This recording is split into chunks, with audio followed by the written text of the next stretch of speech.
కళ్ళ ఎదురుగుండా ప్రపంచం భారీ మార్పులు చోటు చేసుకోబోతుంది. మేము చిన్నప్పుడు చూసిన మార్పులు మళ్ళీ రాబోతున్నాయి అన్నమాట. అమర్నాథ్ వాసిరెడ్డి గారికి సంబంధించిన కథనం చూద్దాం.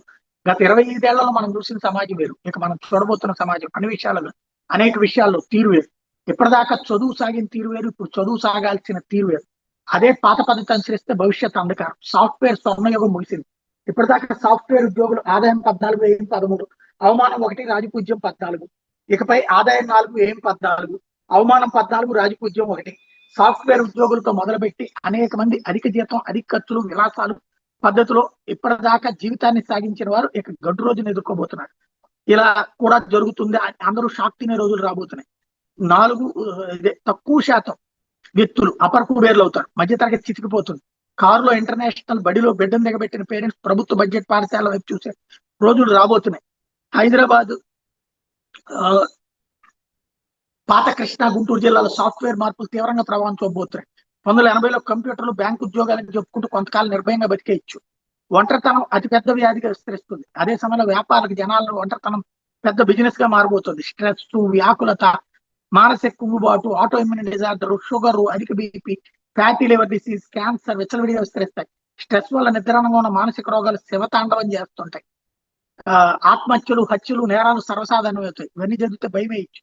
నేను జనాలు భయపెడుతున్నాను అనిపించవచ్చు. పోస్ట్ సేవ్ చేసుకోండి, 2-3 ఏళ్ల తర్వాత నేను ట్యాగ్ చేసి తీసి ఫ్లయింగ్ చేయండి అని చెప్తున్నా. ఫ్లయింగ్ చేయండి అంటున్నారు ఆయన.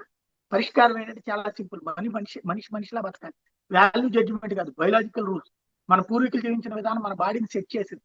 ఇక్కడ దాకా జరిగితే దీని అర్థం మనిషి ఆకులు అలమలు కట్టుకుని అడవులోకి వెళ్ళిపోవాలని నేను చెప్తున్నట్టు ఎవరైనా అనిపిస్తే వాళ్ళు 100 గ్రాముల ఎలకలు మందుకొని కుళ్ళిన మాంసంతో చేసిన బిర్యానీ స్విగ్గీ ద్వారా ఆర్డర్ ఇచ్చి తిని బకెట్ తినేయచ్చు. అలా అనుకొని నా ఫాలోవర్స్ కోసం అంటూ ఆధునికత అంటే బయలాజికల్ రూల్స్ అడ్డంగా అతిక్రమించడం కాదు. అమ్మాయిలు 25, అబ్బాయిలు 27 పెళ్లి వయసు. పెళ్ళొద్దు అని వారు అంటున్నారంటే అది పెంపకం లోపం. వారి చదువు సరైన రీతిలో సాగలేదని అర్థం. బతకడం కోసం ఉద్యోగం, ఉద్యోగం కోసం బతకడం కాదు.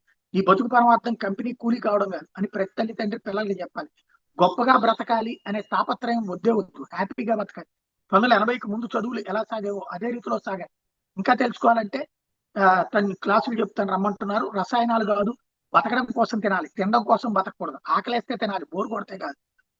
ఇంట్లో పిల్లా జిల్లా, బయట స్నేహితులు, బంధువులు, ఉన్నోడు కోటీశ్వరుడు, లేనోడు బెకారి. టెక్నాలజీని వాడాలి, దానికి బానిస కాకూడదు. కొంపలోకి వైఫై తెచ్చే వరకు నీ కంట్రోల్, తెచ్చాక ఎవరికి వాళ్ళే యమునా తీరే. వైఫై ఉన్న కుటుంబంలో విచ్ఛిన్నం అయిపోతుంది. ఒక రోజులో కాదు, నెమ్మదిగా. ఇదంతా సోదొద్దు. లైఫ్ ఫండమెంటల్స్ పాటిస్తూ మీ అమ్మా నాన్న ఎలా బతికారో అట్లా బతకండి. మీ అమ్మా నాన్న మిమ్మల్ని ఎలా పెంచారో అలాగే పెంచండి. కాలం మారింది అని పిచ్చి పిచ్చి వేషాలు వేసేవాళ్ళు కాలగర్భంలో కలిసిపోతారు. ఆ పోవడం కూడా మామూలుగా ఉండదు. ఇక్కడ నరకం అనుభవించుకోవాల్సి ఉంటుంది.